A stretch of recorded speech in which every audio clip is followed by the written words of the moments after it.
Good morning, friends. I'm trying to keep the volume low because there are still people sleeping in my house. But yeah, it's that time of the month, and what I mean is that it's time to redo my roots and color, and I waited about, let's say, 6 weeks, kind of typical, maybe just a month. Just thought I'd walk you through what I do and some of the products. They're all super accessible.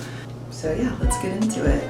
Since I'm doing my roots, I'm just using a 10 volume developer, and this is just from Sally's. It's their salon care brand. Because I don't have very many levels to lighten.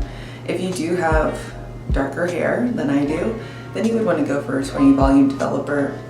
But I like a 10 because it gives me more time, so I don't have to work quite as fast and be nervous that I'm getting hot roots on one side of my head and the other side is not even done yet, which has happened before with 20 volume developer, so I go with 10. And then I use this blonde Brilliance, also from Sally's, and this stuff works great. It lightens very quickly, so just do equal parts of that. So of course I have standard mixing bowl and brush, some hair clips, and I don't laugh, I use kitchen gloves for like washing dishes. They're reusable, they don't puncture as easily. I've gone through so many salon care reusable gloves, even the reusable ones that are thicker, they still burst on me all the time, so these work fine. It's dorky looking, I don't care. One thing that I found that helps me when, especially redoing my roots, because you really want to see that line of demarcation, as we call it, is to straighten my hair. So I have my flat iron down here. So I've already kind of like straightened my hair a couple days ago, and I have pretty straight hair as is. I'm just gonna kind of like run through it with the straightener just to get extra kink out of it. And do yourself a favor, don't wash your hair. Make sure to have really dirty hair, like a couple days past your wash day. If you don't have to, it's gonna save you so much pain with on the scalp bleach. It is, or lightener as we call it now. This stuff burns. I don't care how good your bleach is, it's gonna burn your scalp. And the more oil you have on your scalp, the more protection you have. So when it's like itching and all that kind of stuff, just do yourself a favor and just be dirty for like an extra day or two. It's fine.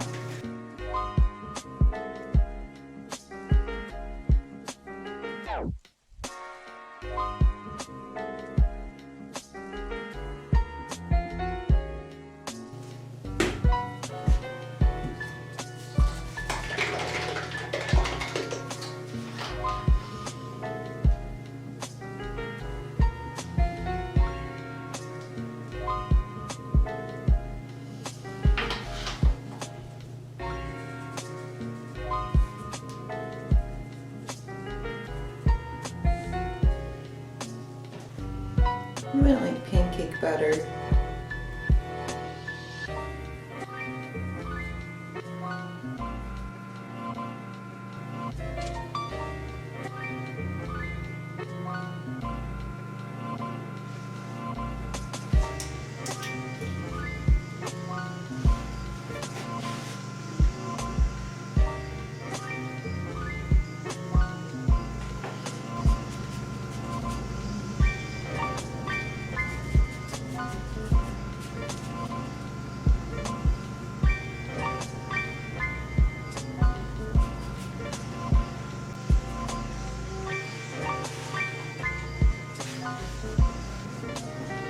Alright, so now that I have it all over, I just like to go and peek through and check on the girls in the back, see how they're doing, and see if I missed any spots, because that'll be like the best time. Everything's lightening. If you see some dark spots, just brush it up.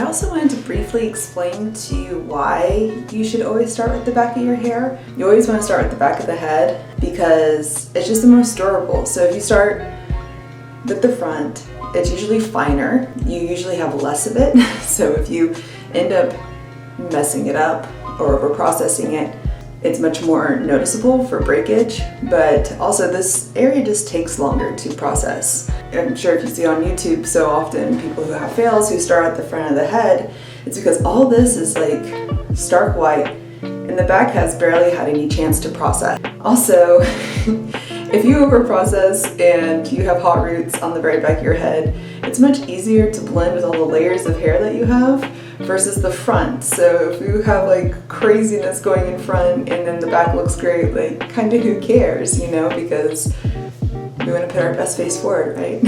But anyway, that's why if you didn't know. Now everything looks well saturated. Just went through at the end, saw some darker spots, made sure to get those saturated. And now I'm just going to let it do its thing for like, I check it every 10 minutes or so, 5 to 10 minutes. My hair tends to lighten pretty quickly, especially when you're redoing your roots. Hot roots isn't that big of a deal for me because I'm going to be putting pink over it. We'll just go drink our coffee and hang out and check on it. It's looking good so far. All right, it's gotten pretty light. Yeah, it's been about, I would say 10 minutes, I don't know, not that long. I think I'm gonna go ahead and wash it out and shampoo it and then get the pink dye ready. It's all rinsed and washed, shampooed it. I didn't condition it because I'm going to use conditioner with my hair dye, and if you don't condition your hair, it kind of leaves the bonds of your hair open, so it'll absorb more. So let's see. All right. Yeah, so the roots are lightened. Now I'm just going to dry it and then put on the dye.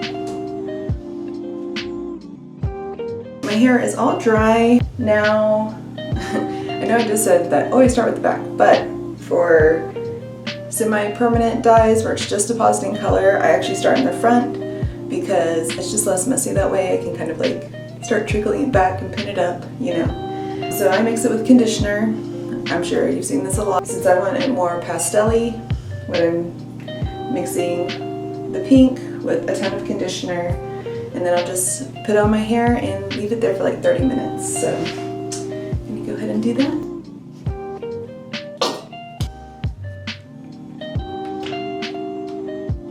I do always make it a bit darker than what I want it to be because it will wash out really quickly. So it may seem dark, but it's gonna work out.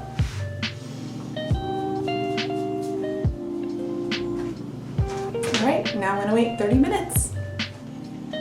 Ta-da!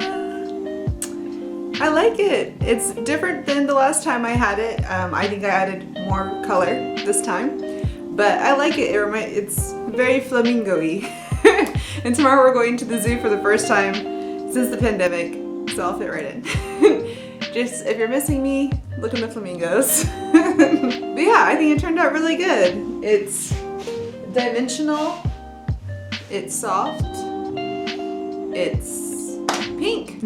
So what more can you ask for? But yeah, so I'll list below all the items that I used. So that's how I retouch my pink hair.